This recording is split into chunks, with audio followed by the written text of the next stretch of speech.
สบายทุกคนเบิ่งมื้อนี้สิพามาเบิ่งว่ากิจกรรมในหมู่บ้านเขาเจ้าเฮ็ดหยังในอย่างแรกเลยเขาว่าสิลากสาวผู้หญิงต่อผู้ชายผู้ใดสิมีแฮงกว่ากันลองเบิ่งอันนี้มันหวายเด้อทุกคนที่เขาเจ้ามาลากมันจะเป็นหวายแต่บ่แม่นใช้เสือกอีหยังมันเป็นหวาย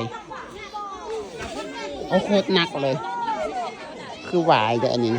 หวายที่เขาเจ้าตัดยอดไปกินนั่นแหละโคตรยาวแต่ฝุ่นจะเยี่ยมทุกคนลงไหมกำลังเรียกว่าผู้หญิงต่อผู้หญิงผู้ชายต่อผู้ชายเอาจากคนเอาหลายคนหรือว่าหน่อยคนเล็กหน่อยผู้หญิงจะสิพากันยอกขิงนั่นนี่เล่นมักคางนะมีหลายกิจกรรมให้เล่นเลยในหมู่บ้านคือว่า2 ปีจะจัดขึ้นครั้งหนึ่งมาเบิ่งกันใครใช่จังเลยว่าใครจะให้ผู้ใดถ่ายคลิปให้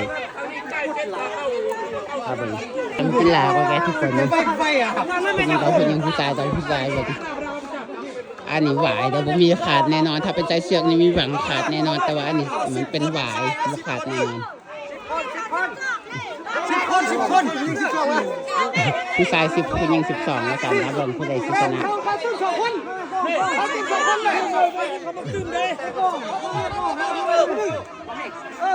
ผู้ชาย10ผู้หญิง12แล้วกันเลยเบิ่งหาที่ทาแบบไอ้ที่อยู่ระหว่างกลางแล้วที่เสากลางให้เขานี่นะอยู่ระหว่างกลางอยู่นี่เฮ้ยอยู่นี่เอาตัวอะไรกินลงอยู่นี่เนี่ยจะเห็นเนี่ย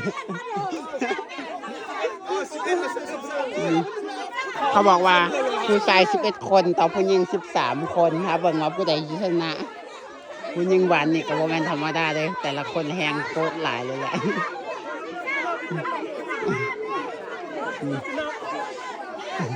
อันนี้ผู้ชาย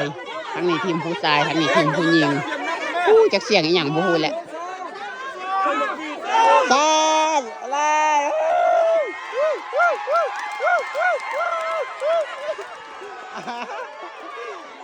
หน่อยคนโวยก็ยังบ่ทันได้ลากซ้ำผู้หญิง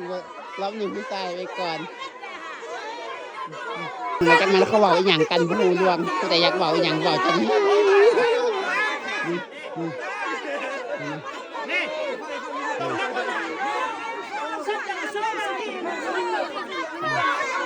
อันนี้มันนายบ้านนะผู้ใหญ่บ้าน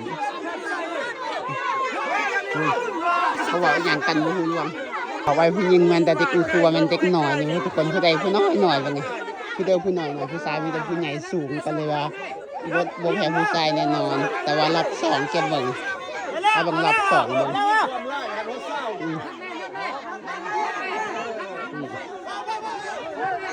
ผู้หญิงมีแต่ผู้น้อยหน่อยจ้ะ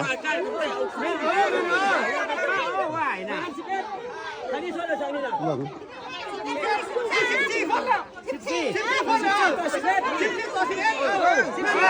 ผู้หญิง14ผู้ชาย11ว่าสั่นครับผมนับไหม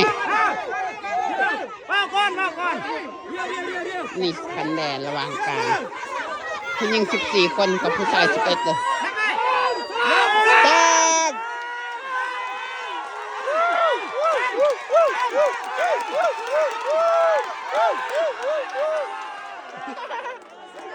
ผู้ชายไปคือเก่าแล้ว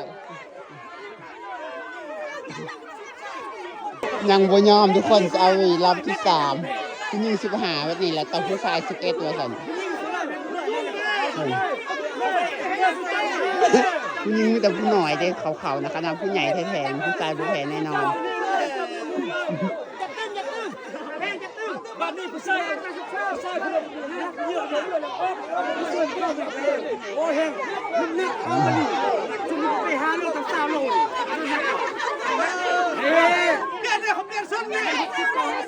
เขาบอกว่าต้องเปลี่ยนเพราะทั้งนี้มันไซส์ใหญ่ผู้หญิงเขาจับบนแหน่นะสันไซส์มันใหญ่ทั้งหน้านี่มันจะไซส์หน่อยสันผู้ชาย11ผู้หญิงจากคนหูบางโคตรหลายอ่ะ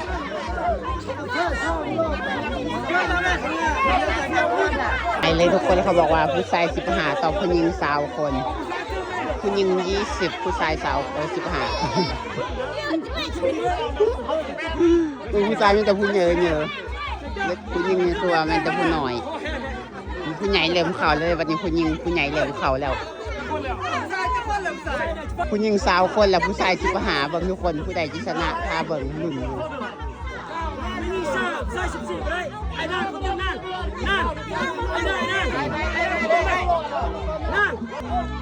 ผู้ชายสิบหาต่อผู้หญิง20 คนพาเบิ่งผู้ใดที่ชนะสองผู้ชายเอาไว้ทุกเก่าผู้หญิงยังไม่ทันจับผู้หญิงยังไม่ทันจับเสือก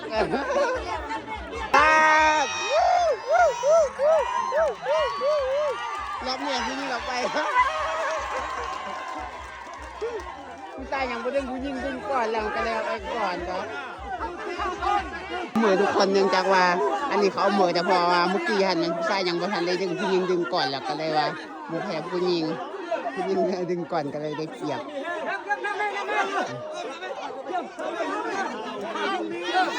เปล่าดึงเองลงมาดิทางไหนจะดึงแล้ว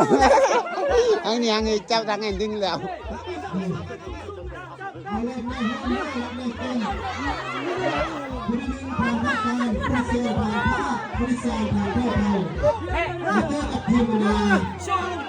จุดนี้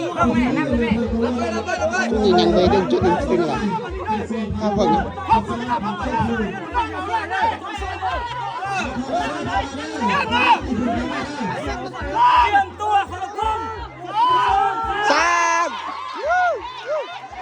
ยังไม่ทันได้ดึงแต่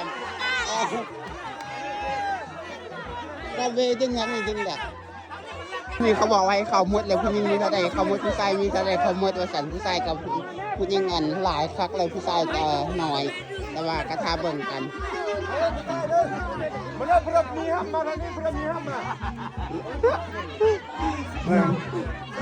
หญิงโคตรหลายแบบนี้ผู้ชายยังบ่ทันมาหมดเลย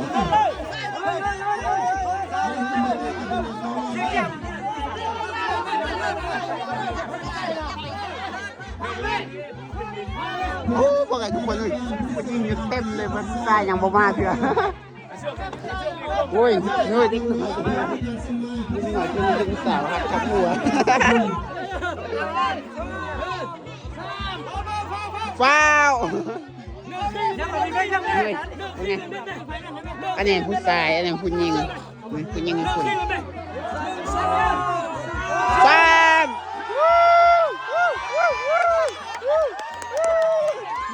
ผู้หญิงออกไปเนี่ยผู้หญิงว่าไงทุกคนเลยผู้หญิงโกนหลายผู้ชายแต่น้อยเดียวหลากไปเลย